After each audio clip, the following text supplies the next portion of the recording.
saya harus tahu dulu apa tahapan-tahapan seseorang itu mulai direkrut sampai pada pelatihan, sampai pada pemberangkatan di bandara, sampai pada penempatan dan mereka pulang. Saya lagi lihat apa saja pos-pos yang dilewati.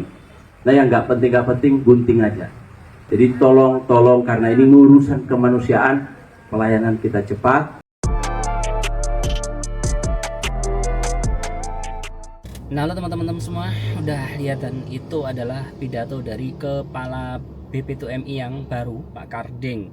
Nah, dalam pidatonya itu menyinggung beberapa hal ya. Pertama, biaya yang dikeluarkan oleh pekerja migran agar lebih murah. Nah, ini sesuai dengan harapan kita, Pak, dan kami mohon banget ya, terutama untuk proses yang ke Taiwan itu saat ini, dimana banyak PMI yang dibebankan biaya over, bahkan ada yang sampai 90 juta, 80 juta, 70 juta. Pak, kembalikan ke zaman dulu.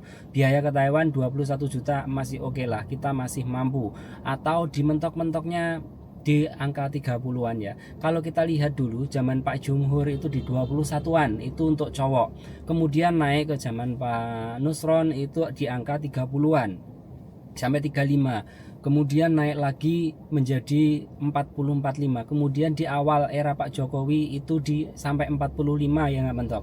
Kemudian di zaman Pak Benny Ramdhani ini melonjak di angka 70-an, bahkan banyak yang ditarif 100 juta habisnya dan banyak yang dipulangkan dari luar negeri. Nah, ini harapan kita adalah untuk Bapak semuanya terkait pembiayaan sektor formal ke luar negeri ini untuk segera diberangus ya. Banyak calo-calo mafia-mafia yang lain sebagainya itu supaya proses ke luar negeri lebih murah lagi. Pangkas keuntungan PT enggak masalah, yang penting proses PMI bisa berjalan lancar dan biaya yang dikeluarkan tidak terlalu besar ya.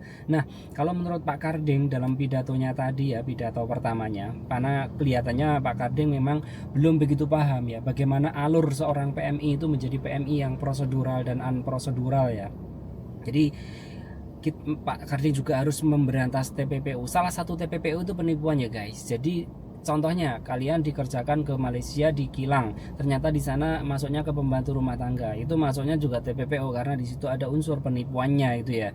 Kemudian pesan Pak Karding juga ya seperti ini, kalau seorang terampil menguasai bahasa dan sedikit memahami budaya negara tujuan ditambah pengawasan terhadap kontrak kerjanya, saya yakin tidak akan ada eksploitasi. Sesuai amanat presiden kita di zaman ini, tidak ada lagi eksploitasi kepada PMI. Nah, kemudian ini yang kita mau adukan ke Pak Karding ya. Semoga ya video seperti ini sampai ke beliau untuk proses tentunya.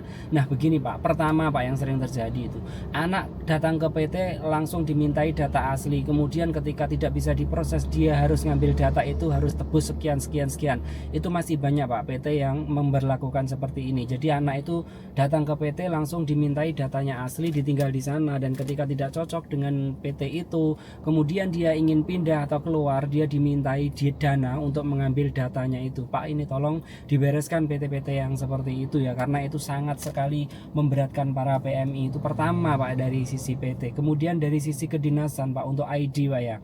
Jadi masih banyak sekali Pak ID itu yang mempersulit PMI, ID Rekom ya. Jadi banyak sekali teman-teman itu yang datang ke dinas itu berkali-kali ya. Ada beberapa dinas itu tolong dinas-dinas yang nggak beres itu untuk ditertibkan lah. Masa hari ini kesalahannya di nama kurang 1 atau kurang 2, besoknya ada lagi sampai 5 kali datang belum beres-beres, terus lama keluarnya Pak. Hari ini kita setor Rekom ID itu bisa 2-3 hari baru di kepalanya itu baru tanda tangan. Setelah itu kan kita harus datang lagi ke dinasnya untuk mengambil itu.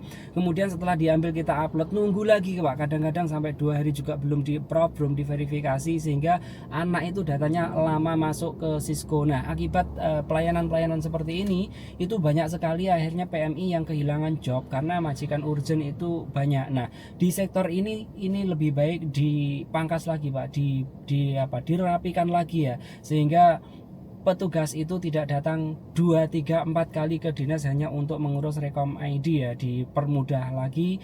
Biar kenapa? Karena kalau petugas itu bolak-balik ke dinas itu kita juga makan. Ada beberapa dinas juga yang masih mempersulit jika tidak ada atensinya. Kemudian kalau kita pakai petugas untuk mengurus ID Rekom, itu juga mereka menarik biaya mahal karena memang syarat yang diberlakukan itu agak ribet dan beberapa dinas itu memang kurang sip ya. Nah, Pak Karding dalam sambutannya juga bilang ya, saya minta jajaran yang ada untuk memperbaiki sistem. Betul Pak, sistemnya sering error juga, selain panjang, ribet, belibet, sering error. Hal-hal yang tidak perlu dilewati kita potong saja agar cepat. Nah, salah satunya di ID Rekom itu Pak, tolong di ini lagi ya, untuk ID Rekomnya biar lebih bagus lagi, biar lebih cepat lagi, kasihan para PMI-nya. Kemudian yang harus baru adalah tahapan-tahapan pekerja migran, mulai dari pelatihan, direkrut sampai dengan dipulangkan ke Indonesia. Dan ini perlu perhatian khusus Pak, yang dari Hong Kong ini akhir-akhir ini banyak sekali yang di interminate. Teman-teman belum tahu apa-apa udah di interminate, akhirnya pulang ke Indonesia dan dia harus bayar denda tidak sedikit. Nah, itu menjadi perhatian khusus Pak. Jadi teman-teman semua yang sudah di luar negeri kemudian di interminate seperti di Hong Kong, itu harus ada penanganan khusus. Jangan semuanya dipulangkan begitu aja, atau pemulangan PMI itu harus melewati pemerintah Indonesia dulu. Bagaimana caranya biar pulang PMI tidak dipulangkan seenaknya, itu juga penting sekali ya Pak. Nah, itu mungkin beberapa kritik saran dari kita Pak yang melakukan di lapangan, yang saat ini berhubungan langsung dengan para PMI dan juga pemrosesan PMI Pak. Ada lagi Pak, yang ke Singapura itu banyak sekali PT-PT yang tidak melakukan ID Rekom Pak. Jadi anak-anak itu direkrut kemudian dikirim langsung ke Singapura, itu langsung lewatnya itu tidak lagi Rekom ID. Jadi mereka itu tidak terdaftar di Cisco, kemudian baru diurusnya di Singapura. Praktek seperti ini banyak sekali Pak, dan banyak PMI yang akhirnya dia termakan janji manis oleh calo itu ya. Keberangkatan kebanyakan lewatnya lewat Batam, tapi akhirnya oleh calo. Kadang-kadang di resmi dia dapat potongan sekian, kemudian di lewat calo itu yang memakai jalur belakang itu potongannya katanya cuma 3 bulan, ternyata sampai sana 9 bulan tanpa sisa. Kayak gini kasihan Pak. Jadi gimana caranya melindungi PMI lagi, lebih ke lapangan bukan ke sistemnya Pak, karena para PMI itu lebih butuh bantuan ke lapangannya bukan ke sistemnya.